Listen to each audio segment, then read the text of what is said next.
You know those people who swear by journaling? Who have shelves of cute little notebooks and say things like, I process everything through the page. Yeah, that's not me. Or at least it wasn't. Because for the longest time, journaling felt like one more thing that I was supposed to do right. Like I had to be deep and reflective and poetic. Or why even bother journaling? But then this summer happened. And with the noise and the chaos and the mental clutter, I found myself needing somewhere to just put it all.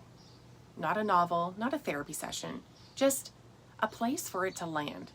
For 2 minutes, tops. So hey, if you're new here, welcome to Reclaim and Reset with Luna.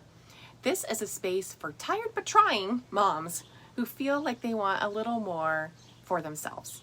Even if in the middle of motherhood mayhem, you can still kind of fit that in. So if you like honest, low pressure habits that don't require a personality transplant, then go ahead and hit like and subscribe so that these videos keep showing up in your feed when you need them the most.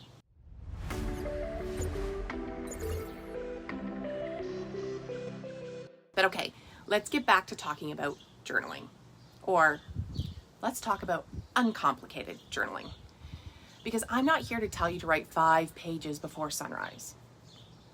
I'm talking about 1 sentence, 2 minutes, a moment to check in with yourself.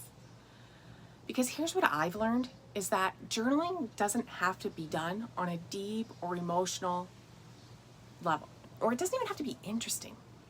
It just has to be yours. And honestly, some of my most helpful entries have been things like, I'm tired, or this house is just too loud, or I feel like I'm disappearing again. And sometimes it's, I ate a cookie and I didn't feel bad about it, which honestly is a win. If you don't know where to start, then let me give you the prompt that I use the most in my journaling process. And that is, what do I need today? That's it. Write down and see what happens. See what comes up for you. Because it might be patience. It might be a nap. Might be quiet connection, or maybe a drink of water, movement, space. Whatever you write, even if it's nonsense, it's a thread back to yourself. And if nothing comes up for you, that's okay too. Just write the words, I don't know. Because even that is a kind of honesty. Even that is you just saying, I'm here, I checked in.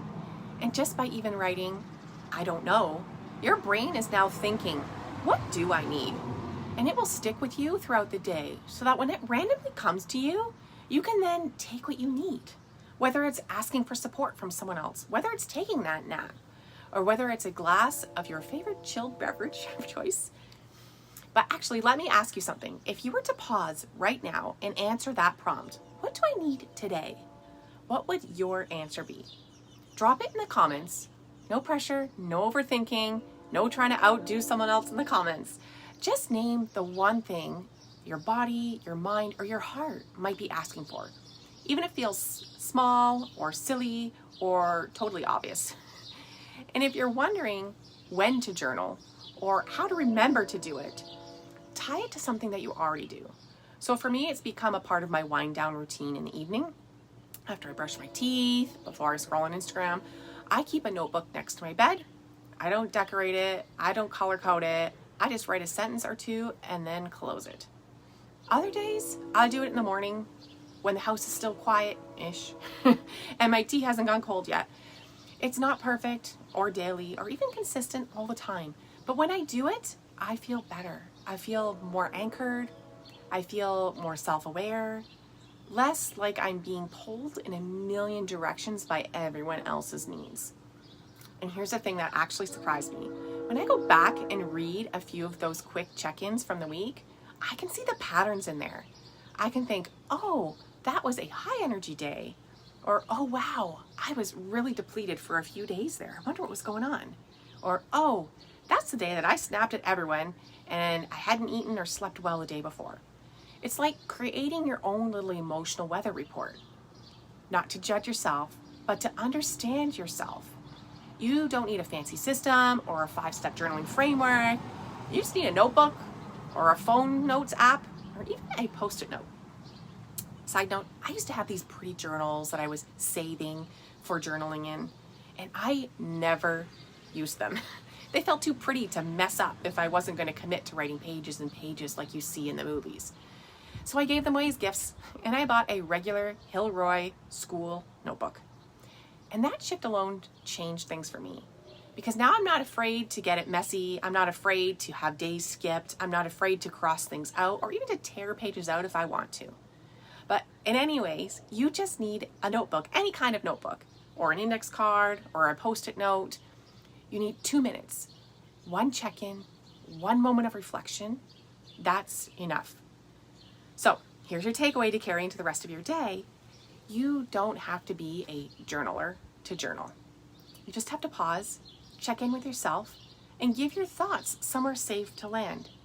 Even one sentence can reconnect with who you are under all of that noise. So if this gave you a little nudge to try journaling your way, then hit like and subscribe so that more Real Talk moms can find their way here too. And drop a comment below and let me know, what is it that you need today? And until our next video, remember, you've got this. Keep showing up for you, and I'll see you in the next video.